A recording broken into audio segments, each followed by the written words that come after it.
ನಿಮ್ಮ favourite serials ಈಗ ಟಿವಿಗಿಂತ ಮುಂಚೆ ಸನ್ ನೆಕ್ಸ್ಟ್ ಆಪ್ ನಲ್ಲಿ ಜಾಲಿಯಾಗಿ ಎಲ್ಲರಿಗಿಂತ ಮುಂಚೆ ನೋಡಿ. ಈಗಲೇ ಸನ್ ನೆಕ್ಸ್ಟ್ ಆಪ್ ಡೌನ್ಲೋಡ್ ಮಾಡಿ ಮತ್ತು ಸಬ್ಸ್ಕ್ರೈಬ್ ಮಾಡ್ಕೊಳ್ಳಿ. ಅಸಹ್ಯ ಅಸಹ್ಯ.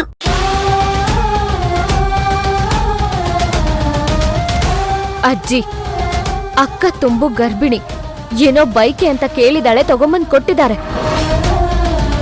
ಅದಕ್ಯಾಕೆ ಇಷ್ಟೆಲ್ಲ ರಾಧಾಂತ ಮಾಡ್ತಿದ್ದೀರಾ?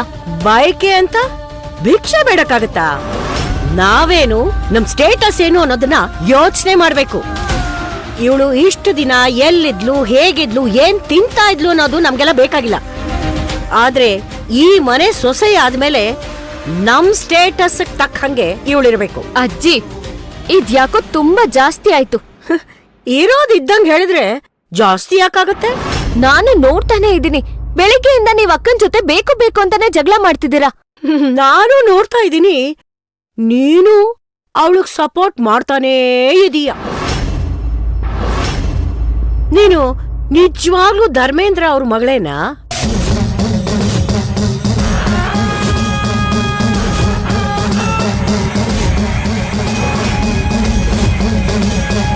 ಹುಟ್ಟಿದಾಗಿಂದ ಶ್ರೀಮಂತರ ಮನೆಯಲ್ಲೇ ಬೆಳೆದವಳ ನೀನು? ಯಾವತ್ತಾದ್ರೂ ಮಿಡ್ಲ್ ಕ್ಲಾಸ್ ಮನೆಗೆ ಹೋಗಿ ಊಟ ಮಾಡಿದೀಯಾ? ಅಥವಾ ಈ ತರ ಕೆಲ್ಸದವ್ರ ಮನೆಯಿಂದ ತಂದಿರೋ ಊಟನ ತಿಂದಿದೀಯಾ? ಇಲ್ಲ ತಾನೆ. ನಮ್ ಸ್ಟೇಟಸ್ ತಕ್ಕ ಹಾಗೆ ಬೆಳೆದಿದ್ಯಾ ತಾನೆ. ಆದ್ರೆ ಇವಳು ಹುಟ್ಟಾನೆ ಮಿಡ್ಲ್ ಕ್ಲಾಸ್ ಮನೇಲಿ ಹುಟ್ಟೋಳು. ಅದೇನೋ ಹೇಳ್ತಾರಲ್ಲ, ನಾಯಿನ್ ತಗೊಂಡ್ ಹೋಗಿ ಸಿಂಹಾಸನದ ಮೇಲ್ ಕೂರ್ಸಿದ್ರು ಆದ್ರೂ ಬುದ್ಧಿ ಬಿಡಲ್ಲ. ಹಾಗೆ ಇವಳು.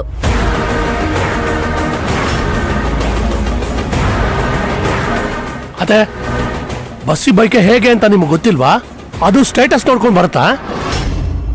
ತಾವು ಸ್ವಲ್ಪ ಸುಮ್ನಿರ್ತೀರಾ? ನೀವು ಮಿಡ್ಲ್ ಕ್ಲಾಸ್ ತಾನೆ, ಅದಕ್ಕೆ ಯಾವಾಗ್ಲೂ ಅವಳ ಪರ ವಹಿಸ್ಕೊಂಡ್ ಬರ್ತೀರಾ. ಅತ್ತೆ, ನಾವು ಉಸಿರಾಡೋ ಗಾಳಿನೇ ನೀವು ಉಸಿರಾಡೋದು, ನೀವು ಉಸಿರಾಡೋ ಗಾಳಿನೇ ನಾವು ಉಸಿರಾಡೋದು. ಮಿಡ್ಲ್ ಕ್ಲಾಸ್ ಅವರು ಉಸಿರಾಡೋ ಗಾಡಿ ನಾವ್ಯಾಕೆ ಉಸಿರಾಡಬೇಕು ಅಂತ ನೀವು ಉಸಿರು ಕಟ್ಕೊಂಡ್ಬಿಡ್ತೀರಾ?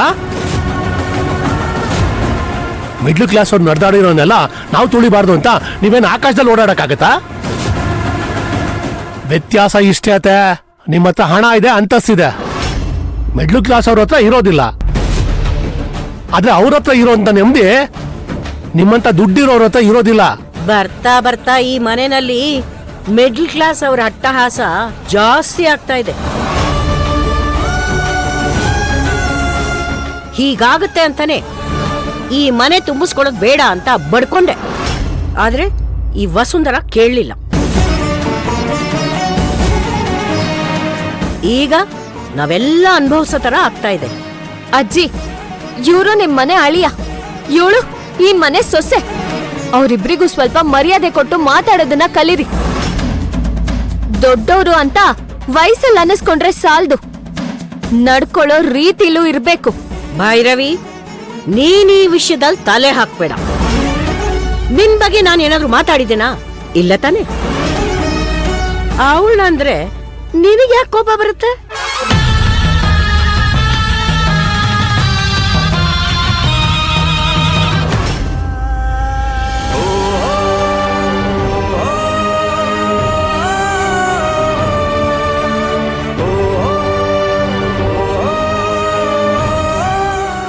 ಅಮ್ಮ, ದಯವಿಟ್ಟು ನನ್ನ ಕ್ಷಮಿಸ್ಬಿಡಿ.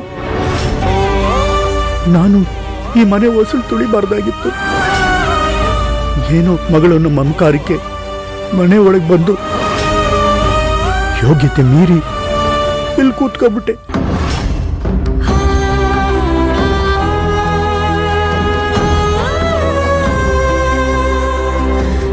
ನೀವೆಲ್ಲರೂ ಸಂತೋಷವಾಗಿರ್ಬೇಕು.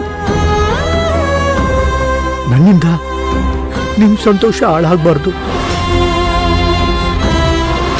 ನನ್ನ ಮಗಳ ಪರವಾಗಿ ನಾನೇ ಕ್ಷಮೆ ಕೇಳ್ತೀನಿ. ಏನೋ ಬಸರಿ ಬೈಕೆ ಅಂತ ತಪ್ಪು ಮಾಡಿಬಿಟ್ಲು. ಇನ್ಯಾವತ್ತೂ ಈ ರೀತಿ ಆಗೋದಿಲ್ಲ. ಅಪ್ಪ